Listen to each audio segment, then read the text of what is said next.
to trial. Take it to trial. Welcome in, grab a seat, hit the like and subscribe. The Sweet Peas on the mic with that spicy little vibe. Got the courtroom streaming in the chat, going wild. We're debating heavy topics, but still laughing like a child. From objections to confessions to the judge's side eye. If it's justice and it's messy, we gon' talk about why. Every day's a new case, every moment's a ride. And when Sweet Peas in the building, we be learning with pride. My eyes on deck, keep the room running smooth. Film freak therapist, you know, keeping everyone in the groove. Right to with the facts, pretty brown girl with the sass. Morellia and Fowler keep the peace in the chat. But Jason walks in and the ladies collapse. Chocolate, take it to trial, where the truth gets loud and the laughs run wild. Sweet Peas got the on mics up, we gon' do this right. Take it to trial, every day, every night. Take it to trial, trial, trial. Morning shows are sharp, afternoon is on fire, and we catch every moment that the court might inspire. From witnesses whispering, the lawyers trying to hard. You know, Sweet Pea breaks it down like a legal tarot card. Chats cracking jokes, dropping theories on the fly. We're serious when it counts, but we still testify. Minds hold it down when the trolls try to play. If you write a line, boom, court adjourned for the day. But when Jason logs in with that deep hello sound, the ladies in the chat, man, they all fall down. Take it, take it, take it, take it, take it, take it, take it, take it to trial, where the truth gets loud and the laughs run wild. Sweet Peas got the spice, she's the queen of the aisle. Chat fam rolling deep, we've been here oh wow. Lights on, mics up, we gon' do this right. Take it to trial, every day, every night. Take it to trial, trial, trial. When the sun goes down and the cases get deep, after dark gets spicy, no secrets to keep. Taboo topics, big laugh, slap, happy crew. Sweet Pea says behave, but we never really do. It's opinions, confessions, stories untold, but we handle it with heart like the chat made a goal. Hey! Take it to trial, from day to night and every wild mile. Sweet Peas million strong with her trademark style, and the fam in the chat always makes it worthwhile. Turn it up, show some love, hit the like on sight. Take it to trial, yeah, we live tonight. Take it to trial, yeah, we live tonight. Take it to trial.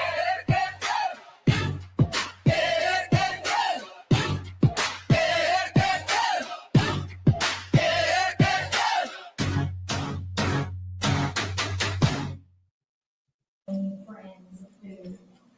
Today is November the 20th. Almost 2 years ago to the day, November 22nd, 2023, was Wednesday before Thanksgiving. And on about 5 o'clock that morning on Wednesday before Thanksgiving, the defendant shot and killed his wife, Sheena Levine, and their home on East Road. Now, after he shoots his wife, he doesn't call for help. He doesn't call the police. He doesn't call for ambulance. He called his children. He called her children.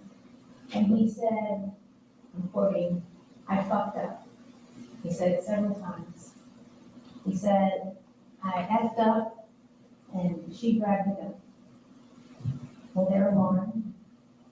Darryll Walker and Darryll Walker Jr., they jump in the car. They drive over to Mom's as fast as they can get there. And when they arrive, the defendant has to unlock the door to let them in, and they find her unconscious, laying in the floor in the hallway, surrounded by blood, naked from the waist down. And he says, I can't go to jail. Because he picks up the gun out of the floor, got in his car and left.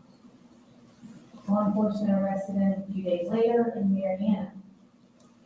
Now, after his arrest, he came back and he was interviewed by law enforcement. And you'll have the opportunity to hear what he said about that. And he said that they were arguing. He had told her about some infidelity and she was mad. That Ms. Levine went into the room, got a gun, came back out, had a gun. She was upset with him. He said he took the gun, removed the magazine, and was holding it in his hand. The magazine and the gun together in one hand.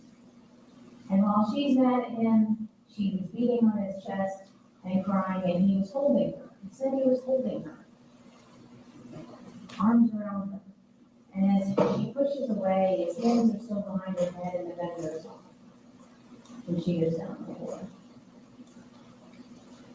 Now, I have to prove to you two things. One, that a crime was committed, and two, that the defendant is the one that committed the crime.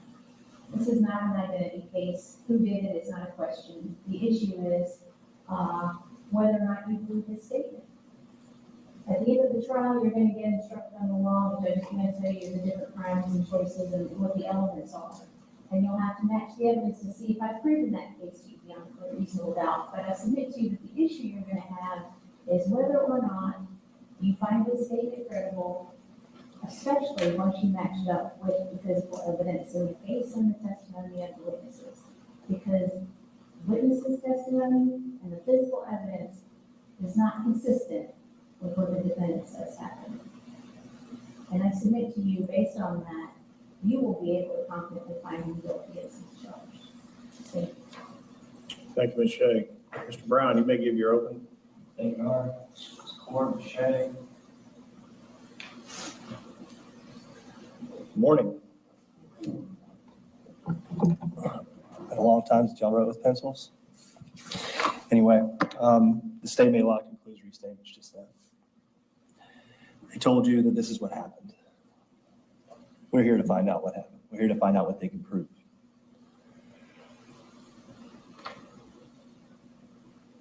The way that the state is going to attempt to prove their case to you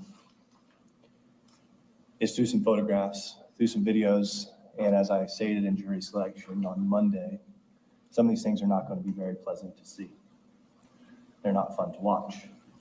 They're devastating. They're sad. But that's not your role here today. Your role is not to succumb to those emotions.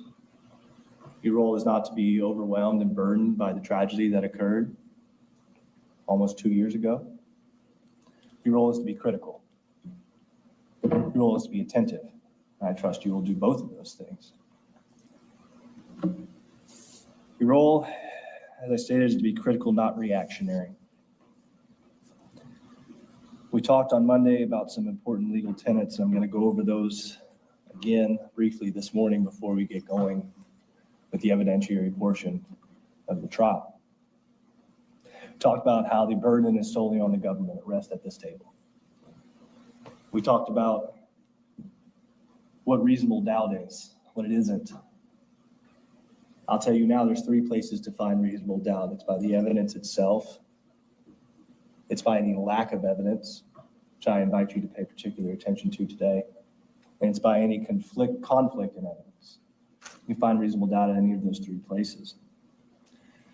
I'm not going to ask you guys to write anything down. You're going to have full notepads by the time this is all said and done. But if you do remember something from my opening statement, is that if the state fails to prove the things that they have said this morning, you must find Mr. Walker not guilty. Not proven equals not guilty. We talked about why the government has the burden. We talked about our founding, and I talked about history, and I talked about why we have these rights, why we all share these rights, the historical context of what the government can do if gone unchecked. We talked about how you are the check in the checks and balances here this morning. The judge read a statement about Mr. Walker's right to remain silent. And I presume today that he will exercise that fundamental right that we all share as Americans. However, you will hear from Mr. Walker. You'll see a recorded interview that he gave shortly after this incident, and you'll get to hear his words. You'll get to hear his side of the story. You'll get to hear the investigator who says there's 2 sides and then there's the truth. That's what we're seeking here today. We talked about the presumption of innocence. We talked about how Mr. Walker is clothed in a cloak of innocence and the government must remove that in order to take away his liberty. And we talked about your role. So let's talk about what he's been charged with. He's been charged with second-degree murder with a firearm. As Ms. Shea stated in jury selection, and as I'll reiterate here, the elements are an unlawful killing which has happened. The second is that it was an act eminently dangerous to another and evinces a depraved mind regardless of human life. This is subjective intent. They must prove to you Mr. Walker formulated an idea. They must prove to you that there was a general intent to commit this dangerous act, which I submit to you they will be unable to do. And furthermore, they have to prove that the use of a firearm was consistent with the first three elements. Well, here's something that unfortunately is a fact that everyone agrees on and is uncontroverted this morning. Ms. Sheena Levine is gone. She's gone. There's no changing that. There's no bringing her back. However, the evidence will show that the other elements are not proven. What I anticipate the evidence will show, and I will use that phrase because what I say is not evidence, what Ms. Shea just said is not evidence. You'll find the evidence, you'll see the evidence, you'll come to your own conclusions. But my anticipation of what the evidence will show is that there was an altercation at 12420 Medicine Road that evening. What it will show is that an 8-year marriage and a partnership of almost 20 years that was maybe tumultuous at times came to a devastating conclusion when Ms. Sheena Levine retrieved a firearm during a verbal fight. What the evidence will show is that Ms. Levine sustained a gunshot wound from that firearm, and that wound ultimately caused her death. What the evidence will not show is any intent on the part of Mr. Darryl Walker to effectuate that death. I presume that the state will focus on the actions of Mr. Walker, as they just indicated they do so, subsequent to this incident in an attempt to shift focus from the fact that there's a drastic lack of evidence to what actually happened that evening. The evidence will also show that after a preliminary investigation, investigators from the Escambia County Sheriff's Office, they do their best to formulate a tragic accident to fit a narrative. That narrative is going to be presented to you today. You'll be presented with photographs, videos, reports. You'll be presented with testimony from multiple people who arrived at the apartment after the gunshot rang out that morning. You'll be presented with a statement from the only person that was present in that apartment when the gunshot rang out, and that's Mr. Darryl Walker. You learn that Mr. Walker admits, as he did to his wife that evening, that he had been stepping out, so to speak, engaging in extramarital affairs, not honoring his vows. You'll learn that Mr. Walker had been sick, worried he had transacted some sort of sexually transmitted disease. You'll learn, and you'll see on the stove, that Miss Levine cooked dinner for the couple. Miss Lyric Walker, who you'll hear from, was invited to that dinner. She didn't make it. You'll see that Miss Levine cooked dinner for the couple and was anticipating engaging in some activity with Mr. Walker that night. You learn that Mr. Walker, concerned for his wife, knew he had no choice but to admit his infidelity and come clean. You'll learn how Miss Levine owned multiple firearms. You'll learn that she knew how to use them. She attended a concealed weapons class. She had 2 firearms that were personally owned by her. You'll learn that Miss Levine, justifiably angry about the revelations, retrieved a gun and confronted Mr. Walker. You'll hear that Mr. Walker tried to leave to remove himself from the situation, was prevented by Miss Levine from doing so.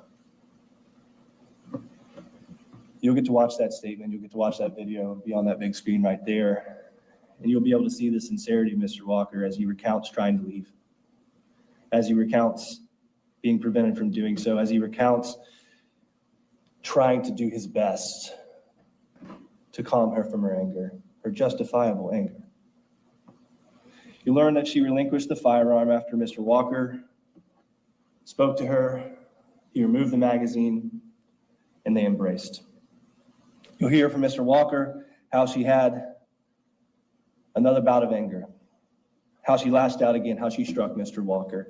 And you'll hear from a medical examiner who will attest that Mr. Walker's version of events are in fact congruent with her findings during an autopsy after Miss Levine was tragically struck in the head with a single bullet. The state attorney is going to say, oh, concentrate on Mr. Walker's statements because they don't match up. State attorney will offer you no explanation of why Mr. Walker supposedly did the thing that he did. You'll hear much more about what happened after, but that evidence will show the actions of a terrified and desperate man. The evidence will show that while Mr. Walker made a series of very unfortunate decisions subsequent to the shooting itself was a tragic accident. I trust that you will do your jobs here this morning. I have no doubt of that. I trust that you'll fulfill your obligations as a critical and crucial check to governmental power.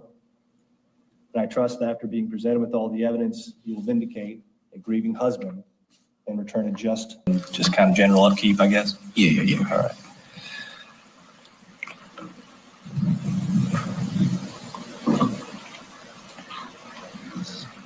You stated a few things that your father said. Also stated that you might have overheard him said, "Don't do this to me." Do you know what he meant by that? Nah, I ain't never heard that. You don't recall Nah, indicating that he said, "Don't do this to me," addressing your mother? no. Okay. Things happen fast in these kinds of situations, unfortunately. Is that fair? I guess. Okay. But you did eventually start yelling at your dad, just telling him to leave, right? Yeah, after the fact, he kept, like, just saying at her, looking at my sister. Like, she crying. Like, I know she gone. My mom gone, and she just crying, so we was just looking at her before he left. I'm just telling him, like, just leave, because it ain't nothing you can do. Ms. Shea made some statements about a firearm that you allegedly saw the night before. Yeah. When's the first time you told anyone about seeing the firearm the night before? Like, after the incident happened. Are you sure about that? Yeah. Okay. So it wasn't in an interview with Ms. Shea about a month ago?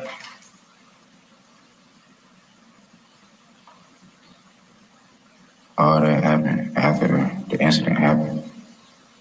So your statement today is that you told someone that you saw this gun the night before?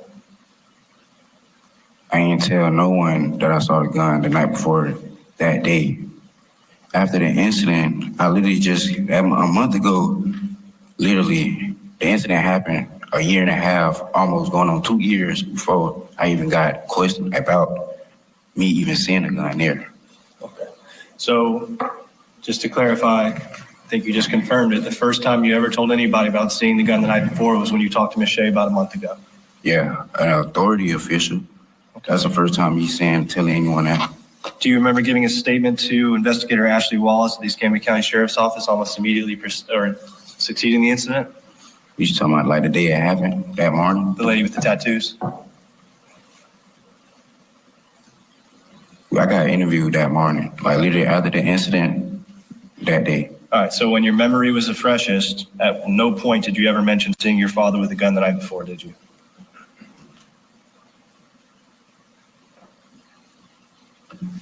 I don't remember. Those are my questions. Thank you, Mr. Walker. Redirect.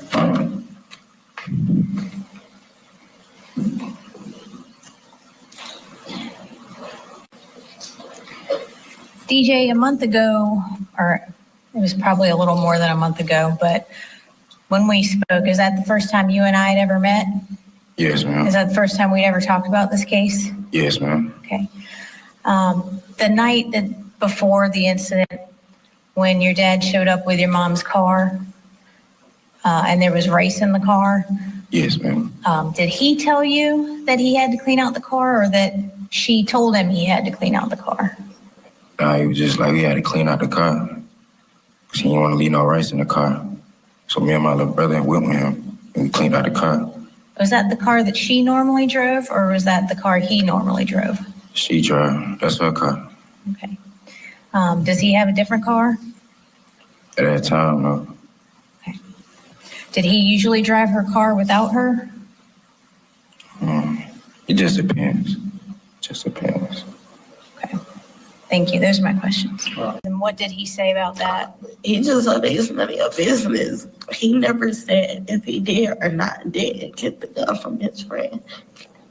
You just said it wasn't her business? Yeah, Would you say your parents were happily married? no, Did they argue a lot? yes, ma'am.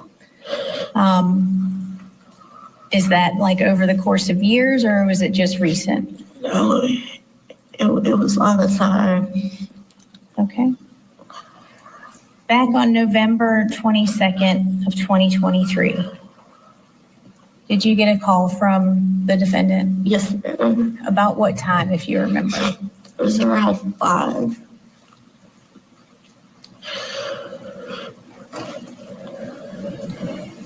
And what did he say to you?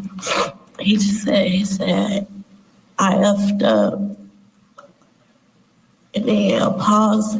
I said, what do you mean you effed up? And he got quiet. He said, she grabbed the gun. I said, what you mean? She grabbed the gun. He said, she grabbed the gun. So I said, let me talk to mama. And he didn't say nothing. He got quiet. So I hung up on him and I had called my mom's phone. And my dad answered my mom's phone. My dad never answered my mom's phone. We could be calling and my mom would be like, hey, your dad was right there. I don't know why he didn't answer my phone. And I knew something was wrong, but my dad picked up. So what did you do at that point? I woke my brother up and I got in the car and I spent all the way there. When you got to the house, how did you get in the house?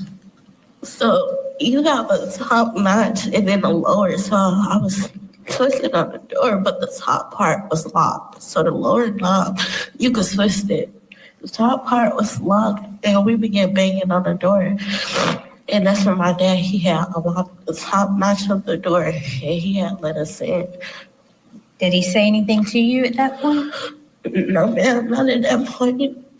When I was screaming at him, I was like, why didn't you call the police? Why didn't you call 911? He said, babe, I can't go to jail.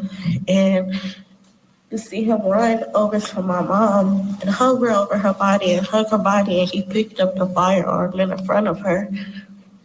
And as he got the firearm, at this moment, I'm in the kitchen and I'm still screaming at him. And he just looked. He didn't say anything to me. He just looked. And he ran out. And then I locked the door. Did you see where he picked up the gun from? Yes, ma'am. It was in like, she was laid over like this. It was in front of her.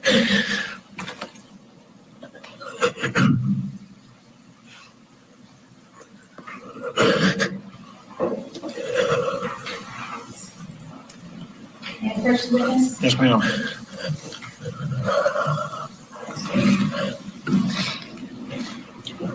I'm going to show you what I have marked the speech into. Yes, ma'am. It's a still shot from the body camera that we just saw. Yes, ma'am. Can you mark on here where you picked the gun up? Yes, ma'am.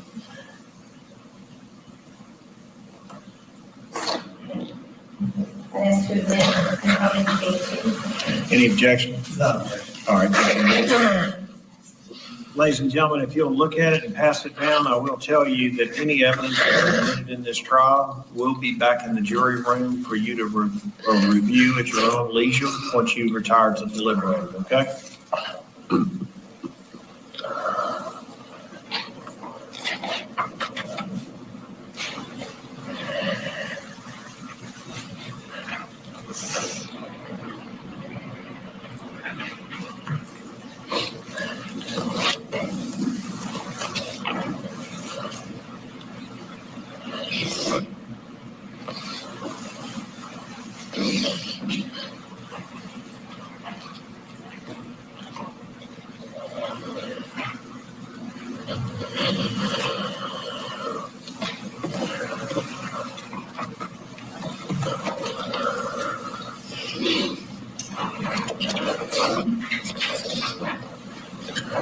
Those are my questions for now. All right, thank you.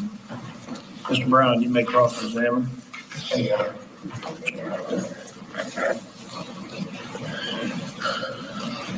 Morning, Larry. Good morning.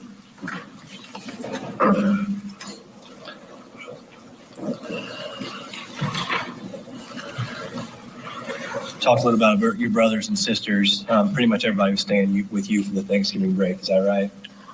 Yes, so they came over. My brother was with my mom, but for Thanksgiving break, they were with me because we was finna get ready to cook. That was the plan of my mom. And everyone was over my house. Okay. So to your knowledge, it was only your parents in the house that evening? Yes, sir. You know, these things don't really happen in a vacuum, but you actually saw your dad the night before, did you not? Can you repeat that for You saw me? your dad the night before, right? Yes, sir. I guess they went and took DJ, cleaned out a car or something like that. That's what I was told. Okay. And that was pretty late, right? Yes, sir. Right. You actually, considering everything, thought everything was going pretty good that night, didn't you? Yes, sir. Went to bed around midnight. I think you were finishing an English paper, if I remember. Yeah, I turned it in at 11:59 exactly.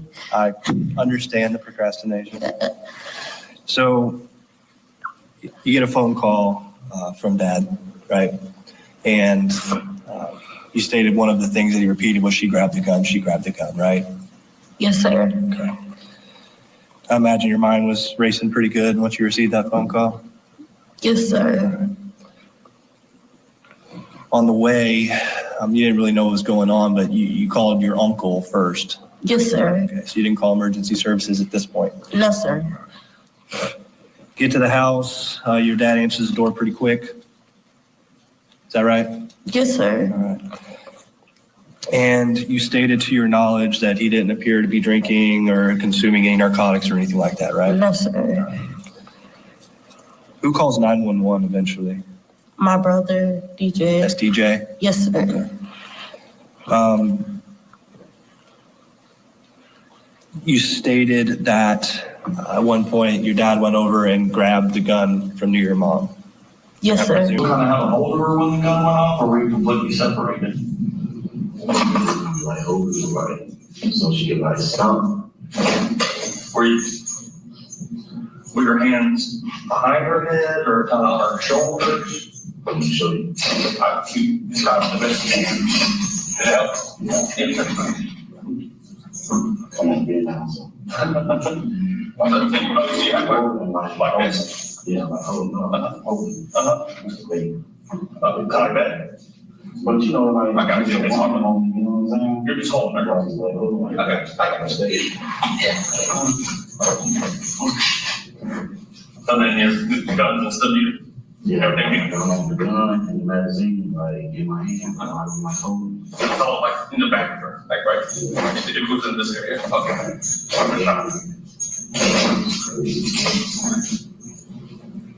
I'm just trying. And then when you stepped back, you still had the arms around her, you said. It wasn't like I'm holding like knocking her in, like keep her from going. Like, it was just like I know I messed up. Like, I'm trying to like keep her calm. I know I messed up, man. And then she just started like. Now, how did you hold the gun when you had it in the one hand? Was it in the hollow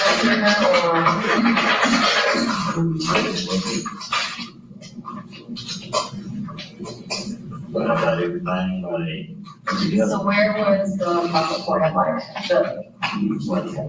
you had it in your left hand? Okay.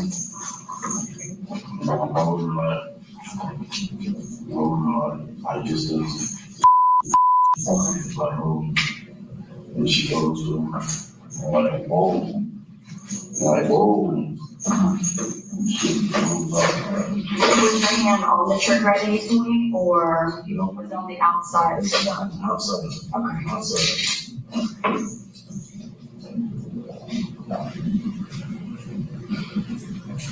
And the gun fell after that, or did you still have a hold of the gun? Okay, dropped.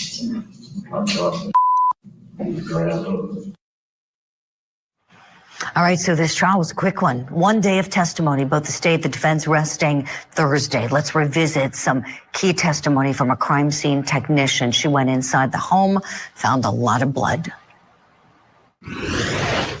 State's Exhibit B20. This is a photograph leading into, this is the bathroom off the hall, and there's a shell casing right here by the door.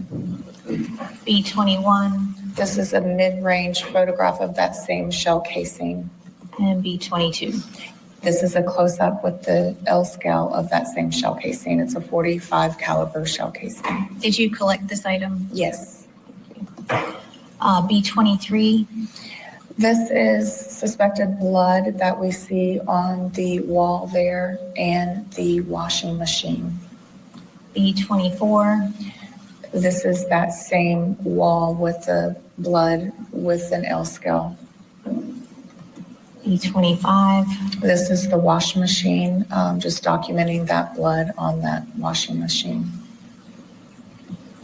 26. This is the opposite wall from the bathroom, just showing again some blood on the door jambs of that bedroom. 27. This is blood on that wall and door jamb with the L scale. 28. This is the opposite side of that same door jamb, just the blood that was observed there leading into the bedroom. 29. This is just a photograph in that bedroom off the hall, looking into the hall. And the closet in this room is just to the left of your vantage point here? It is to the left, yes. B30. So this is the closet in that same room. And in the top of the closet up here, we discovered 2 empty gun boxes, 9mm Taurus firearms. B31. This is just a close-up of the firearm boxes. B32. These are those 2 Taurus 9mm empty firearm boxes that were pulled from the closet. And 33. This is a photograph just showing the model and serial numbers of both of those firearms. These are lab photos, correct? These are lab photos, yes. B34. This is a shot from above the decedent, just showing an above shot. B35. This is after the decedent was rolled, looking at her nightcap. 36. This is her nightcap that we discovered this projectile inside. 37. This is a close-up of the projectile in the nightcap. 38. This is after I removed the projectile from the nightcap and put into a container in order to collect it. And you did collect that? Yes. 39. This photo was taken in our crime lab. This is a 9mm firearm that was retrieved from our decedent's purse on scene. 40. This is the nightcap the decedent was wearing. This photo was taken in the lab. And 41. This is a photograph of the defect in that nightcap. Okay, thank you. You had indicated that you collected the shell casing that was by the bathroom door, the live round that was on the kitchen counter, and then the projectile from the nightcap. Is that correct? Yes. May I approach the witness? Yes, ma'am. I'm handing you one of the marked State's exhibits, E1, 2, and 3.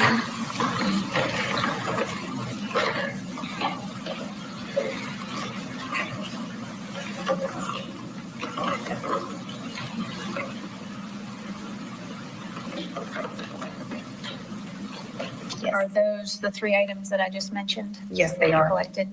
Okay, I'd ask to admit states E1, 2, and 3. Any objection?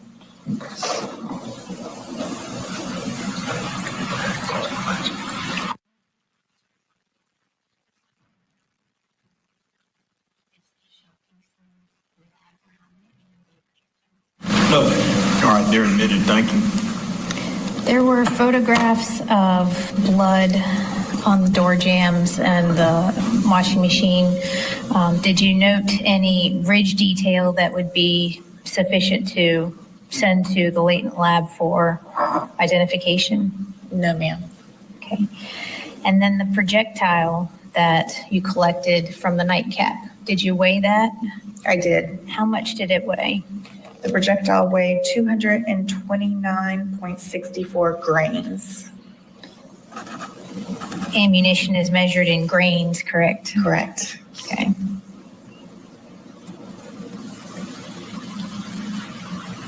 Thank you. Those are my questions. I don't have a PowerPoint for you guys. You're just gonna have to listen to me. This morning, government's taking an interesting tactic. They're telling you that physical evidence doesn't match Mr. Walker's story. And you know what else doesn't match? It doesn't match with their story because they don't have one. At no point have they offered you an alternative theory of what happened that evening. At no point have they told you she was standing here, he was standing here. This is when the shot was fired. This is what was said.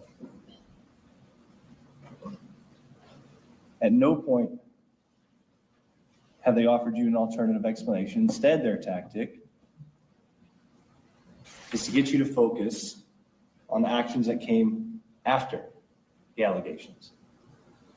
They want you to focus on the actions of someone that is desperate and terrified, that's scared, and they want to shift your focus to those events because they have no idea what happened in the apartment that night. The burden rests solely on the state, and quite honestly, it's bad form to object during closing. And I think I could have at a few different points because the state is attempting to shift the burden to here. The state is attempting to take the burden from their table and tell you if you don't believe them. Sustained. The state has a burden of proof, is a long and short of it. We talked about a few protections, talked about a few rights, talked about human nature, you said common sense, and I understand that human beings, they want conclusions, they want finality, and oftentimes, we often shape our reality to fit those conclusions. This is human nature, this is things that we do, but this is something that you have to guard against here this morning. It's not the way things work in criminal court.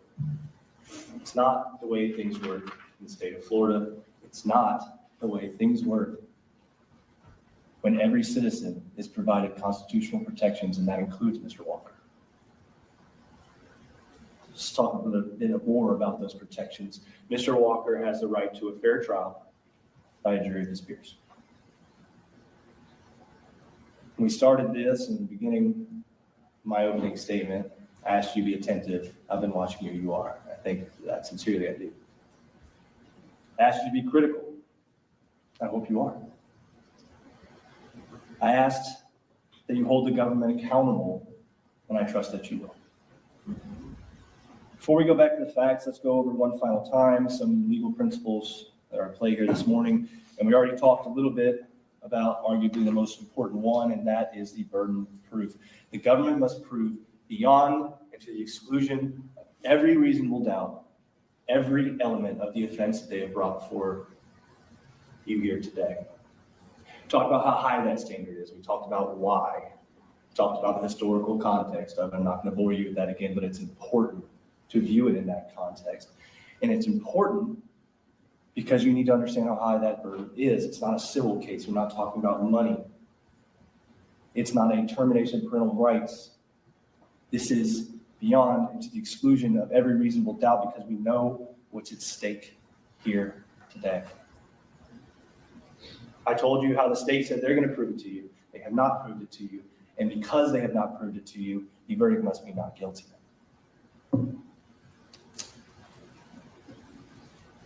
Talked about reasonable doubt, how it can be present in three places, right? Lack of evidence, any conflict of evidence, and the evidence itself. We're going to get to each one of those in turn, but We're going to go through the witnesses first. We also talked about the right to remain silent. The right that we all share, a right that Mr. Walker chose to exercise at this trial when he didn't take the stand during these proceedings. But you are going to hear from Mr. Walker. You heard from Mr. Walker. You heard from him when he gave a voluntary statement to law enforcement back in November of 2023, when he signed that paperwork and said, "I want to talk to you." In that statement, he insists that the events that unfolded that evening amounted to a tragic accident, an assertion that the state has failed to overcome. And quite frankly, the evidence supports Mr. Walker's assertion that he made that morning after. I stressed in jury selection in my opening statement the importance of the presumption of innocence, that Mr. Walker is to be presumed not guilty until the conclusion of the evidence. Evidence has concluded. And I submit to you that presumption remains, and it has become a reality. Mr. Walker is not guilty. The state has failed to prove the allegations. They failed to prove whatever version of events that they want you to believe, because they haven't said anything here today about what actually happened. Mr. Walker has. And if it's reasonable, what Mr. Walker says, you must find him not guilty.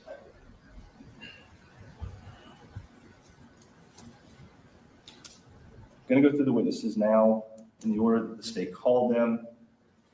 And once we do that, we're going to talk about the three places that you can find reasonable doubt. Of course, we'll begin with Deputy Long. Deputy Long is the deputy you want showing up. He was professional, he was attentive, he was task-oriented. He had limited recall, but he stresses how both children were not in a great shape of mind. Understandably so. He gathered limited information, he passed the scene along to investigations. I want you to watch his body cam, though, not for the dramatic and emotional and sad scenes that are contained in his body camera, but I want you to know that people live different lives. And I want you to hear what Darryl Jr. said, who has done nothing wrong. Mr. Walker stated he was proud that he got his family out of low-income housing. He was proud where they were. He was proud of how they had come so far to raise their kids right. And what does DJ say when this officer shows up to help? He says, "Don't shoot me. Don't shoot me." People have different interactions with law enforcement, ladies and gentlemen. They have different feelings towards them. I'm not here to say whether or not they're right or wrong, but I'm here to acknowledge it as a reality. So when Ms. Shea says, "Oh, Mr. Walker should have called law enforcement, you should have done this," Mr. Walker, they want to pretend like Mr. Walker didn't just go through a traumatic experience. And Mr. Walker didn't just see his partner of 20 years and his wife succumb to a tragic accident. People react differently in stressful situations, and it's exemplified by DJ's statements. She called Lyric Walker next. She's the oldest daughter of Mr. Walker, Ms. Sheena Levine. She got a phone call early that morning. She'd just gone to bed. She was finishing English essay. Finished it right before midnight. She goes to bed, and she's awakened to a phone call from her father. And he uses a phrase that he uses throughout both the interview with Investigator Wallace to describe his infidelity. He says, "I fucked up." She grabbed the gun. She grabbed the gun. "Just get here." He turned to his daughter, who he loves. And it's tragic that Mr. Walker didn't make better decisions that night. It is. But when Lyric shows up, he continues to say the same things. She grabbed the gun. She grabbed the gun. Fucked up. She grabbed the gun. She admits to being understandably panicked, and she said that she flipped out. These are all things Ms. Shea indicated that they have an opportunity to view the evidence, the opportunity to see what happened. They did, but you have to look at what that filter is, the chaotic nature of the situation, the emotional response that human beings have when things like this happen. She tells us that DJ begins to scream. He begins to curse at his father. He tells him to get out. Just get out. And Mr. Walker does. And then we heard from DJ. DJ stated that hours before this incident happened, and Ms. Shea, we're going to talk about the timeline here in a second. DJ didn't get back until, I think, at midnight, a little after that. It was late that they were washing this car. He said things were good. Things were good. My dad was fine. Things were good. He gave primarily the same testimony as Derek in regards to their observations, and he stated that the only thing he regretted was letting him walk out the door despite his actions of demanding that he do so. I feel bad for these kids, I really do. They had to go through something that no one should have to go through, but the state has the obligation. You can't let the emotions interject into what the facts are. And that is a hard thing to do. It's a hard thing to do, but it's your job and it's your role here today. I'm not casting doubt on what DJ thinks he saw, heard, remembers, but I do want to remind you that it was the defense that had to elicit that DJ removed a gun from the scene. Now, the testimony is that it was in her purse eventually. We don't know where it was before that. There's firearms in the house. Law enforcement shows up. DJ has a gun with him. There's been no explanation of where that firearm was before. Theoretically, he altered a very sensitive scene. Ms. Shea would go on to elicit testimony from DJ that when he was with his father, he saw the gun, perhaps the one used in the shooting, right? This .45. I talked to DJ and I said, hey man, when's the first time you told anyone about this important revelation that you saw your father with this gun that supposedly was a murder weapon? When did you first tell anyone at all about this? And he said about a month and a half ago when I talked to Ms. Shea. Almost 2 years later, after the facts are out there, after everyone has engaged in discovery, now, not the morning after when he speaks to Investigator Wallace, now he remembers his dad had a gun. And I have to be suspicious of that statement. And I believe you should be too.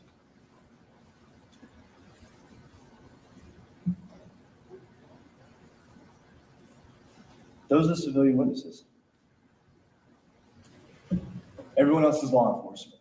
And as we move forward with law enforcement, I'd like to remind you, and it's unfortunate, but there was only 2 people in that apartment that night that know what happened, and only one of them was able to give a statement. And I would submit to you that nothing you heard from the following witnesses, the law enforcement officials that worked this case to the best of their ability, nothing they said conflicts with what Mr. Walker said. In fact, most of it supports it. So let's go through that now. We have crime scene technician, CST, Jennifer Hall, right? Ms. Hall showed up to the scene. She went to work. She collected evidence. She took photographs. And what do some of those photographs show? Look at the defendant's exhibit. They show a sign of a struggle.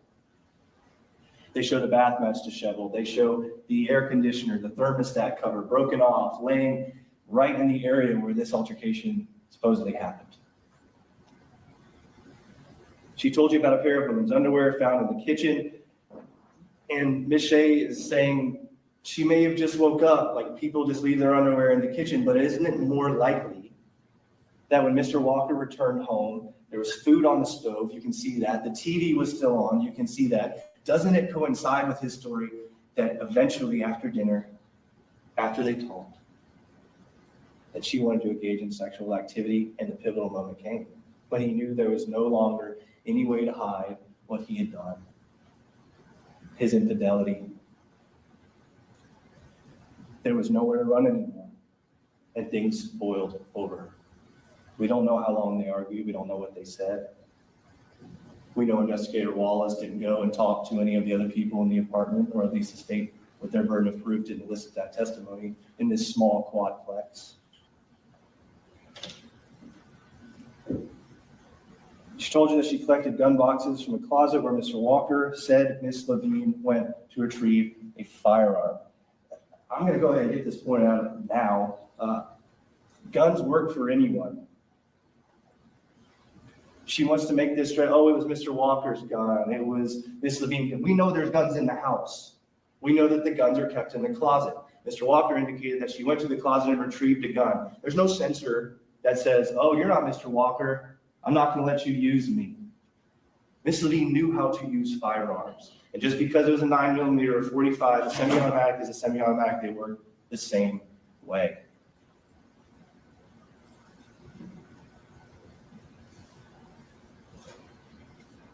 Ms. Hall stated there was suspected soot on the nightcap that Ms. Levine was wearing. It indicates close range. It's exactly what Mr. Walker said, right? She took pictures of that. She noted it in her report. But what she failed to notice, when I spoke to the medical examiner, I said, hey, you can look at the pictures. There's some blood underneath Ms. Levine's fingernails. I said, hey, did you do any scrapings? Did you look for DNA? Did you see if Mr. Walker's DNA was or wasn't underneath her fingernails? She did not do that, and that was her responsibility. And it's not her responsibility to collect evidence that is inculpatory, tending to suggest that the defendant committed the act. It's her job to collect all of the evidence and let you decide. And there has been a vast failure in order to bring you all the evidence here today. We're going to talk about Ms. Wallace, or Investigator Wallace, here in a second. We're going to get to her first investigation, okay? But I do want you to take note that the defense introduced 3 exhibits, I believe, with some cameras, right? And I asked, hey, I know that there may have been some dispute about whether or not they recorded, who knows? Did you ever look into it? Would have been nice to figure out a timeline, hear any arguments, hear a gunshot. She didn't even look into cameras. This world is surveilled 24/7. They have a camera from middle school across the street. They made sure to go get that one, but the cameras that are screwed into a light bulb on the front porch they didn't look into, they have the burden. They failed to investigate properly in this instance, and they failed to provide possibly exculpatory evidence that would benefit Mr. Walker. So let's talk about Investigator Ashley Wallace. I think she's doing her best, but I also think it's very apparent this is her first investigation. I'm not trying to disparage her. Like I said, it's a tough job. Police work is hard. They're underfunded. They're overworked.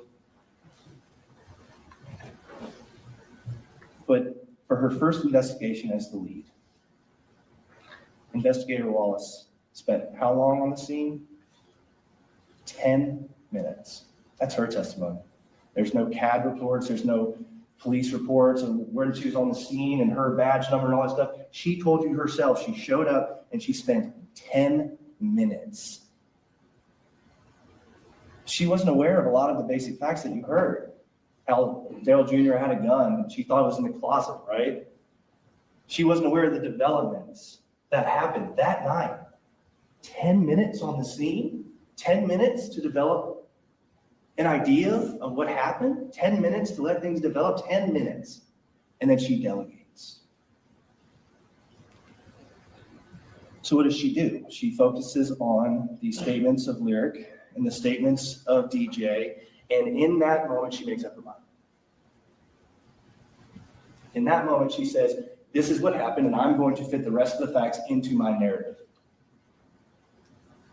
And she continued to do so throughout this investigation. She spoke to both kids right after, right?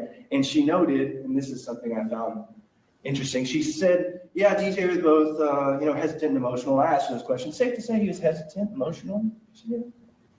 It's like, would you classify that as reluctant? I said, oh, no. She didn't have any hesitation to apply that term to Mr. Walker, right? The same emotions, hesitant, emotional, traumatic experience. On one hand, DJ, he's gone through a lot, and he has. I'm not trying to make light of that, but she doesn't afford the same liberty to Mr. Walker. He's reluctant. He's got something to hide. It's a dual standard that she's employing because she already has the answers that she's trying to get to. She's not trying to work towards the answer. She has it. She's working backwards. She learned that, again, Ms. Levine owned firearms. She knew how to use them. And as I previously stated, she mistakenly believed that the gun collected that night came from the closet, right? Where the boxes came, instead of from DJ's possession. And who knows where before that, right? She confirmed that DJ never said that he stated he saw his dad with a gun the night before. Pretty important information that he remembers 2 years later that the state is now relying on, right? They made it a big point to put up on the PowerPoint. So we move on. She makes some summary conclusions. And what does she rely on? I asked her, you relied on the trajectory, the lack of stippling, the lack of soot, right? And she said, yes. Here's the thing. We later learned she had a simple conversation instead of jumping to conclusions with the medical examiner and the crime scene technician. She would have learned that there was an explanation for the lack of stippling and soot due to what is called an intermediary, right? That's the hair, that's the wig, that's the shower cap, 3 of them, in fact. Most telling is that she had to agree with me when I said, hey, you're now aware of the crime scene technician's findings, because I don't even think she knew here today, years later.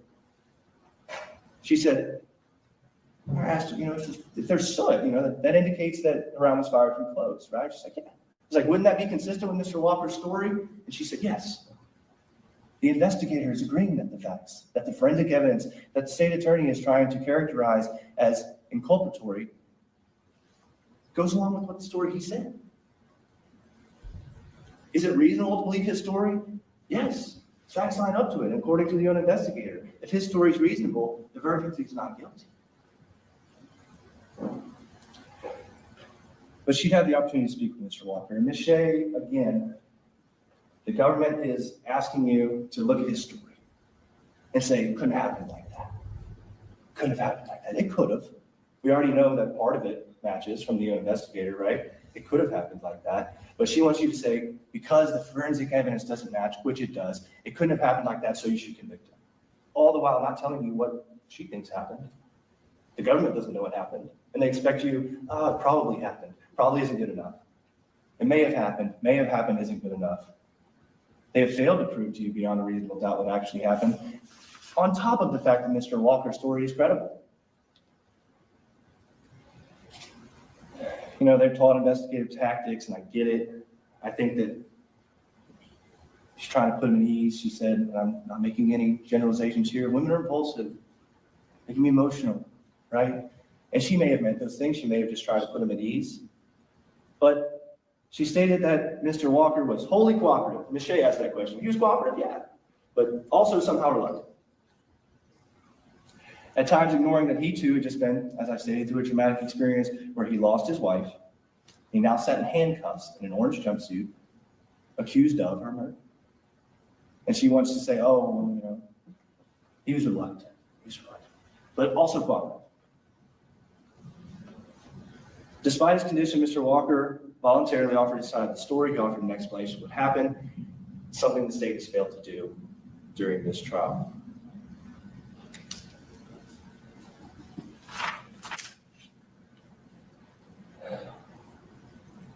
Mr. Walker was not faithful to his wife. It's not a crime, but he had to admit that. And he had to admit it to law enforcement. More importantly, he had to admit it to his wife, his partner of 20 years, that he wasn't faithful. And he had to do that because of the way he was feeling. And it makes sense. There's dinner on the stove. The television's on. He didn't get home till 1 or 2. We don't know what she was doing the next day. Maybe she waited up on him. Maybe she's a night owl. They want to pretend like everyone lives their life the same 8 to 5. People stay up all night. People sleep during the day. There's been no evidence submitted to you that it's strange for them to be up that late. Maybe they were arguing for an hour or 2 before this incident happened. Maybe it came to a culmination when Miss Levine went and retrieved that gun because she was so frustrated with the things that were being said. We don't know any of this. The state wants you to believe, Mr. Walker's story doesn't add something. We don't know what happened, but just what he said doesn't make sense. So Mr. Walker comes clean about his infidelity, and if you notice, he uses the same language. And I'm just pointing it out, guys. When he talks about his infidelity, he says, I knew I fucked up. Fucked up. It's a phrase he continues to repeat. It's a phrase that he says on the heels of the conversation that he had that resulted in a tragic accident, right? So what does he do? He comes clean, right? He thinks I may have something, I have to tell her, I want to get a test, I want to start over, and he expresses his desire not to pass this on to his wife, and he somehow hopes that by being honest, he's going to gain her forgiveness, and unfortunately, we know now that that wasn't the case. Mr. Walker stated that during her again, justifiable rage at the unfaithfulness of her longtime partner, Ms. Levine goes to the closet where we know the guns are kept and retrieves the gun. Mr. Walker stated, I tried to leave. She wouldn't let me. He then says, eventually, Ms. Levine surrenders the firearm. He removes the magazine and he holds both objects. She said in his left hand, watch the video. I didn't get that. He says he removes the magazine. He holds both clunky objects in his hand as he embraces his wife. If you choose, watch the interview again, because I think this is where things kind of go off the rails. Investigator Chambly is there. I think it's very clear why he was there. It's because Investigator Wallace is engaging in her first investigation as the lead investigator. He's there to supervise. He's there to monitor her. He's there to make sure everything's done right. Objection, facts not in evidence. Sustained. I invite you to look at the demeanor of Investigator Chambly. I invite you to look when Ashley Wallace looks over to him and says, anything else? And he interjects. He interjects, and watch how he goes about talking to Mr. Walker, right? Watch how he ignores, and the state ignores, Mr. Walker's clear statement where he says, I backed up and the gun went off. I backed up and the gun went off. Yet when Investigator Chambly does this physical recreation, right, he makes sure, and your hands were behind his head. They were behind her head. They're behind her head, right? They're behind her head. And now the state is going to make this inference that was when the shot was fired. We disagreed on a lot, but this is where I do agree, right? I agree that it's absolutely not possible with the trajectory presented by Dr. Lopez Morel that the firearm went off and was behind her head and caused that wound. I agree, but that's not what he said. That's not what he said. That's the conclusion that Investigator Chambly wanted because it made sense with the narrative. And watch him. As soon as he gets that, he sits back down. He's satisfied. He got what he wanted. But it's not what Darryl said. I backed up and the gun went off. I backed up and the gun went off. I backed up and the gun went off. She also said she grabbed the gun. Guns do not fire for the most part unless the trigger is pulled. Michelle wants you to believe that triggers aren't pulled on accident, that something couldn't bump the firearm and engage that mechanism. She grabbed the gun. Even if she pushed him, even if she did this, is there not a chance that perhaps maybe she hit the trigger? If we know it was fired close, there's sooting that indicates that it was fired close. It's reasonable to believe that his story is true. And if his story is true or even reasonable, he's not guilty. The state has the burden. Please do not forget that throughout your deliberations. He goes on to say, I'm being 100% honest. You can watch it. You can test the veracity of that statement. And he ends the interview expressing his concern and seemingly his regret. He said, I should have stayed. I should have stayed. And I agree with him, but I don't think that would have precluded what he was scared of, and that's this right now. It's the government not believing him, it's law enforcement not believing him, but the beauty of the system is that you are here. You are here to hear him, you are here to hear his story, and you are here to hold the government accountable. So we go to Dr. Lorraine Lopez Morel, scientist, doctor, and the reason why I say she's a good scientist is when confronted with evidence and information contrary to her initial conclusions, she modified them, right? In an ME report, she indicated initially that there was an absence of stippling or soot, but when I asked her, hey, what about intermediaries? She explained to you that it would be reasonable that these things would not be present if there was some sort of intermediary, a shower cap, a wig, braids, all of which were present. She ultimately concluded that the range of fire was indeterminate. Going right back to the state has No idea where Mr. Walker was standing, where Ms. Levine was standing, how far away the gun was, where they were positioned. They have proven none of this to you. And the physical evidence does nothing but back up Mr. Walker's version of the events.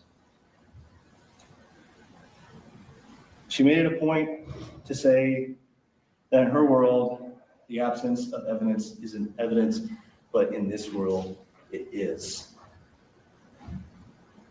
So let's talk about the lack of evidence. Ladies and gentlemen, it's overwhelming. The lack of witnesses, the lack of investigation. I mentioned earlier how hard would it have been to go knock on doors and see if there's any yelling when the gunshot happened. The lack of evidence from the state that suggests anything goes against Mr. Walker there. Conflicts of evidence. Not necessarily a conflict per se, but I thought it was interesting, DJ's sudden revelation, this thing that puts the gun in his dad's hand the night before that he never told anybody until today, yesterday. The disconnect between the investigator, the crime scene technician, the medical examiner, who apparently all independently worked and not once collaborated and shared their findings, seemingly coming to different conclusions. And then there's the evidence, right? States failed, reiterating this, that they failed to present any evidence that disputes Mr. Walker's version of events, simply stating that we don't believe we should. The evidence itself supports his version. I already mentioned, look back at the pictures, the dinner on the stove, the TV's on, the signs of a struggle, the firearms in the bedroom closet, Miss Levine's state of undress that clearly indicates that she was anticipating or about to engage in sexual activity. A tragic single gunshot wound at an angle that suggests non-intentional discharge and stood on her nightcap, which correlates with the distance he exemplified before investigator Sheena interjected himself. It's a jilted wife who was frustrated with a husband who wasn't faithful, and a husband frustrated with himself who decided to come clean.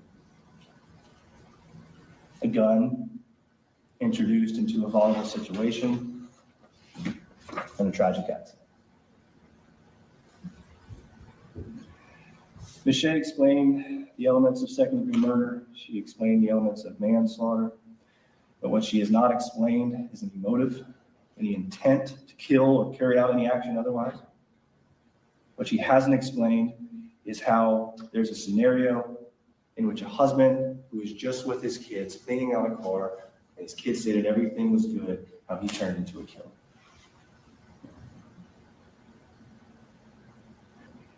Humans want finality, as I stated. They want answers. Sometimes life doesn't provide them. And in this world, in this legal system that we build, these institutions of justice that we rely on to keep our society running, it's the government's obligation. They failed that obligation here today.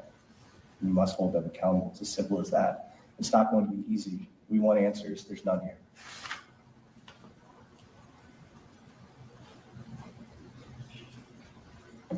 Talked about liberty being at stake. We talked about the role of the jury, how it's your job to hold the government accountable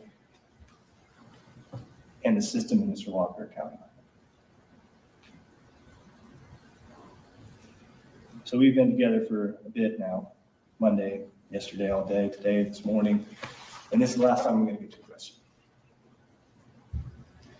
In a minute, Ms. Shea is going to get up here on behalf of the government. She's going to tell you about why all the things that I say don't matter and that you should find him guilty because things don't really add up. You should find him guilty because they had some spats in the past. You should find him guilty because something probably happened. That's not how this works here.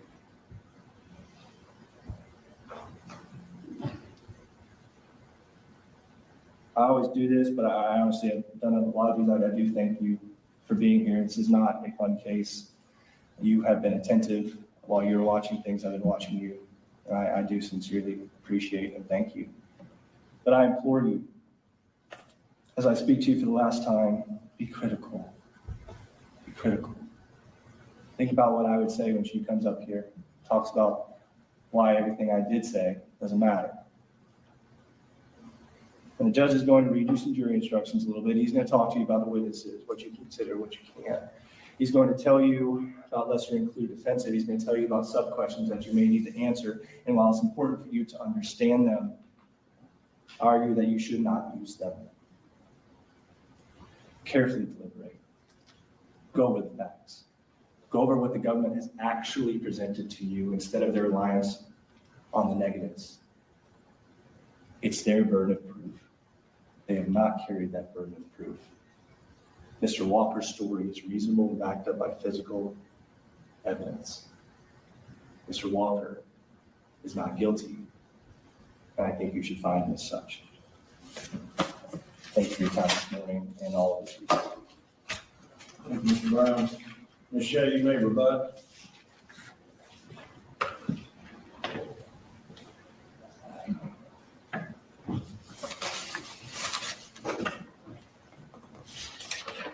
Let me be very clear about one thing Mr. Brown incorrectly stated to you. He says that the state hasn't shown any intent or motive. I do not have to prove intent or motive to prove a crime was committed and the defendant committed the crime, okay? I don't have to prove intent or motive. Nothing in the instructions or the law the judge is going to give you says that I have to do that. So do not place that burden on me, because then you would be not following the law. Now, he's also, just a couple of things that he brought up about the investigation, the overwhelming lack of evidence. He brought up the fact that there was no DNA collected or no DNA tested, and it's a vast failure because there's no DNA for you to consider. Well, the defendant and the victim both lived in this house. Their DNA is going to be everywhere. Both of them are going to have DNA on them from each other. The house, all the items in the house are going to have their DNA on it. The cameras, claiming that Investigator Wallace didn't look at it. If you remember, she was interviewing the witnesses at the sheriff's office. Other investigators were at the house conducting the search warrant. The cameras themselves were recovered. And as she's given information about all the stuff that's in the case, there was no other video evidence to submit. There was video of the car leaving that you can't see inside the car to see who's in the car. But if there was a video from inside the house or a video that captured the sound, obviously that would be evidence the state would produce to you. And she said that there wasn't any of that. Talking about the difference in the interviews between Darryl Sr. and Darryl Jr. And Mr. Brown brought up that, that the younger was emotional, and therefore you should also consider that his statement was reluctantly made. Well, I submit to you, his statement is taken 30 minutes, couple hours after this incident happens. He's 18 years old. He just saw his mother die in the hallway floor, and he knows that his father's responsible for it. Investigator Wallace didn't consider that reluctant, but cross that with the defendant's statement that 6 days later, that he's giving not because he came to the sheriff's office willingly, he's giving because he was caught somewhere else and arrested for this. They are in very different positions, Darryl Sr. and Darryl Jr., and their motivations at the time they're giving their statements are also very different.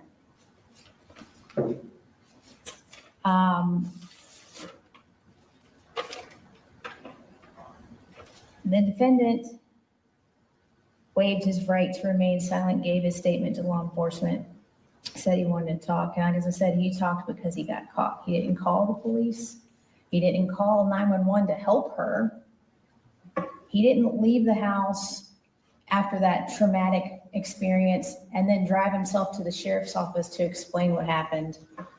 He got in his car and fled the jurisdiction. Halfway across the state is where they find him. And he doesn't talk until after he gets back. Now, Mr. Brown points out that The state doesn't present an alternative theory about what happened in the house. And I submit to you that we can't, because there's only two people that know what happened, the defendant and the victim. She obviously can't tell us anything. But if you remember, Investigator Wallace said it in the interview, Mr. Brown said it in his opening statement, that there's three sides to the truth. Her truth, his truth, and then the truth. Well, the truth is not hard to remember. Most people, when they want to tell the truth, they have no problem doing it. They have no trouble remembering any of it. It tumbles right on out. It's human nature. When you have the truth and you want to share the truth, that you willingly and freely give it. And children are the best example of that. They'll come out with the hard truths and the most obvious and sometimes the most embarrassing moments and ways. But children are also the best example of this, because when they don't want to tell the truth, they're very reluctant to do so. And that's usually because it's something they don't want to tell you. And that plays forward into adulthood as well. I submit to you the defendant's reluctance in that interview is not because he doesn't know the truth.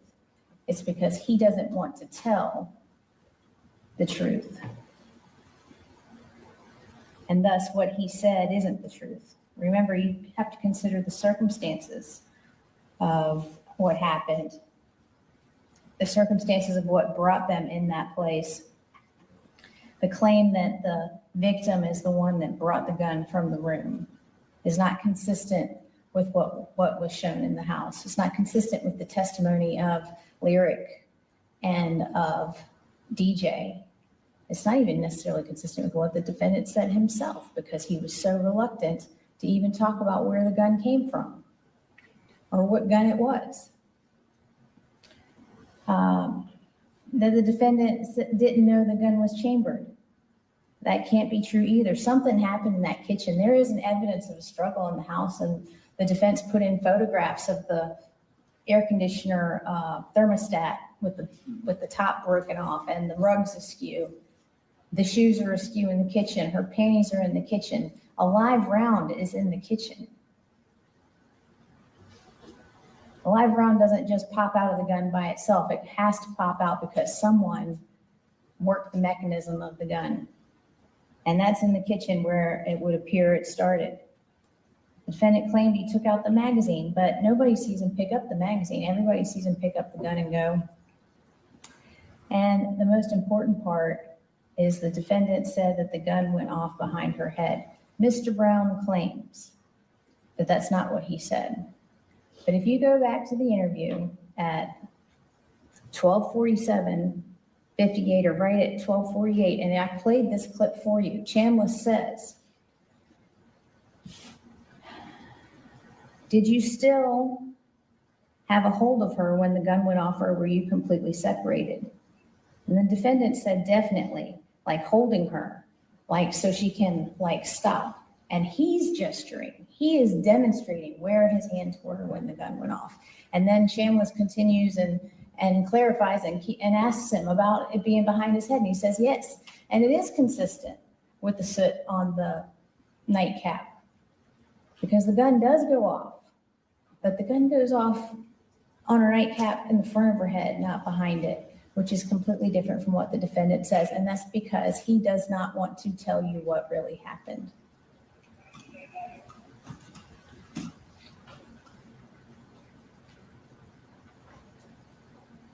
She grabbed the gun, is what he told Lyric, what Lyric said yesterday that the defendant said. DJ said that the defendant said that he reached for the gun, or that she reached for the gun. Why is there a gun to begin with? Why is there even a gun to begin with? I submit to you the circumstances that the defendant puts forth are not true. Why is there a gun to begin with? We've already established that she didn't bring his gun from her room. Why would there be a gun? The defendant says, Mr. Brown said of the defendant that we focused on his actions after the fact, the actions of a desperate and terrified man. And I submit to you, maybe, but those are also actions that are consistent with consciousness of guilt. The things that people do when they know they are responsible for something they shouldn't be, or things that they know they did wrong.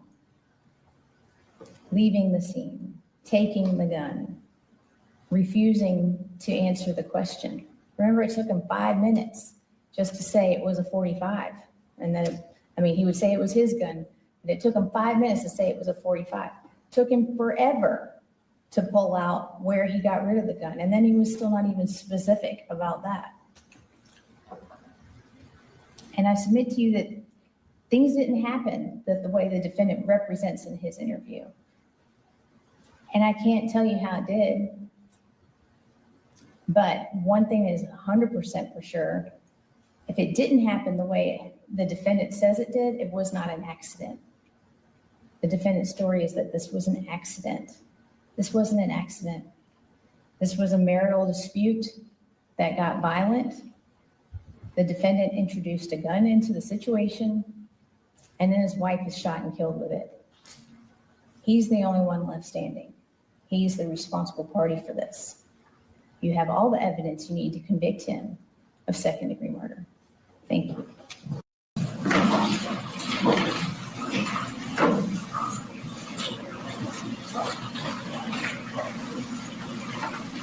All right, let me see council real quick, please.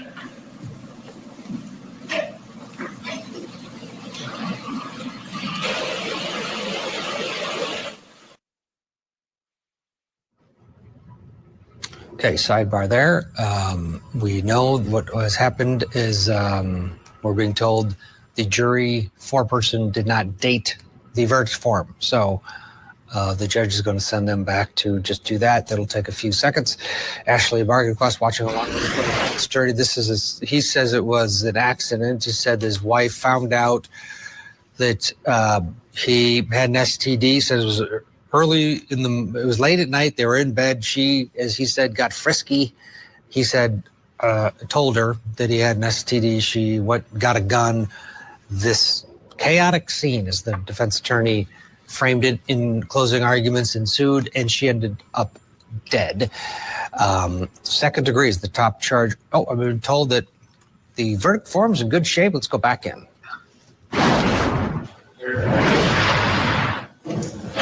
Ms. Smith, if you'll hand that to them, please, and let's have the record reflect state here, council, and the deal with this council. All right, the verdict appears to be a top order. Now, clerk, please publish the verdict. Officer, please stand and accept the jury's verdict. In the circuit court in and for Escambia County, Florida, state of Florida plaintiff versus Darryll Walker, defendant, clerk number 1723 CF 004959A, Division E. Verdict. We, the jury, find as follows as to the count charged in the information. Guilty of second-degree murder as charged. During the commission of the offense, did the defendant actually possess a firearm? Yes. During the commission of the offense, did the defendant personally discharge a firearm? Yes. During the commission of the offense, and as a result of the discharge of the firearm, was death caused to Sheena Levine? Yes. So say we all, this 21st day of November, four-person juror Heather Smith. Any requested counsel say? No, Your Honor. Defense? No. All right. If y'all have a seat, please. No. Definitely.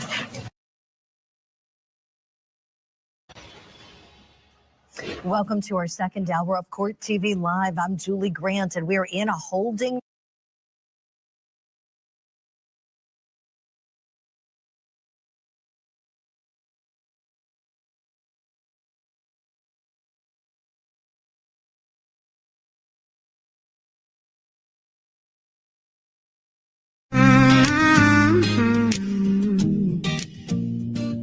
When Sweet Pea taps in, you know the courtroom lights go bright.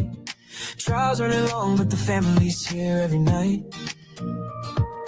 Mars on patrol, shadows showing out. This little YouTube corner's what community's about. Therapist you know, steady holding down the floor. Behind the scenes magician, keeping peace like never before. A bandit king, a rule keeper too. Every channel dreams of a mind like you. Jason walks in and the ladies lose control. Down to earth king with the warmest soul. Film freaks, kindness, man, it's always on display. Fair and sweet and cheering folks along the way. And Marilia from SA keeps the laughter rolling free. Joking, shining, keeping spirits where they need to be. We're family in the chat, side by side through every trial. Sweet P leads the way with that fire and that smile. We debate, we laugh, we lift each other higher. This courtroom crew is everything we admire. Yeah, no matter what the case so far, we're forever taken to trial. Taken to trial.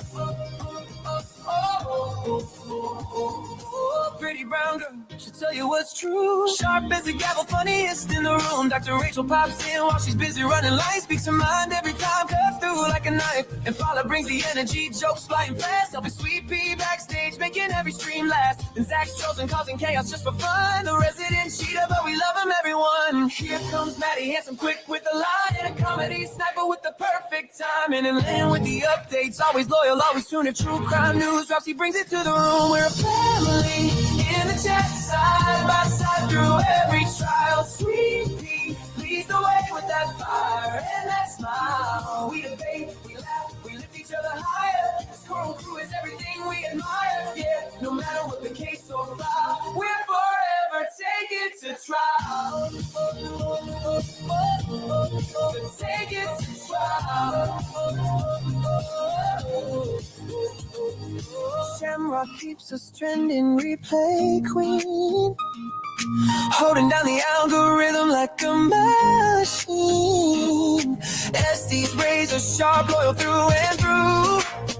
And yeah, she adores chasing nothing new. Drunky the bear with the white claw sway, managing volunteers like she runs the whole land. Cynthia brings inside what takes sharp and steady. Donna keeps it real, 911 and always ready till he burns the back. Queen receipts on tap, Easy's new, but she blends right into the pack. Tennessee, hard live, try support her with pride. Melly shows up a family for cooking for his dog. A steady carrying presence through the courtroom fog. And Brooklyn in the house, always bringing that spark. Lighting up the chat like a shout in the dark. Barker loves her grand, speaks truth when it's time. Micrograms with metaphors straight up sublime. Barbara biggest supporter, heart kind of vast. Looking for missing kids, hope to truly last. Only fan from Singapore, flag name but sweet. Still shows up with love every time he takes a seat. And even the part-timers keep this place alive. Curvy, Irish Amy, Capri Law, Hellcat, our tribe.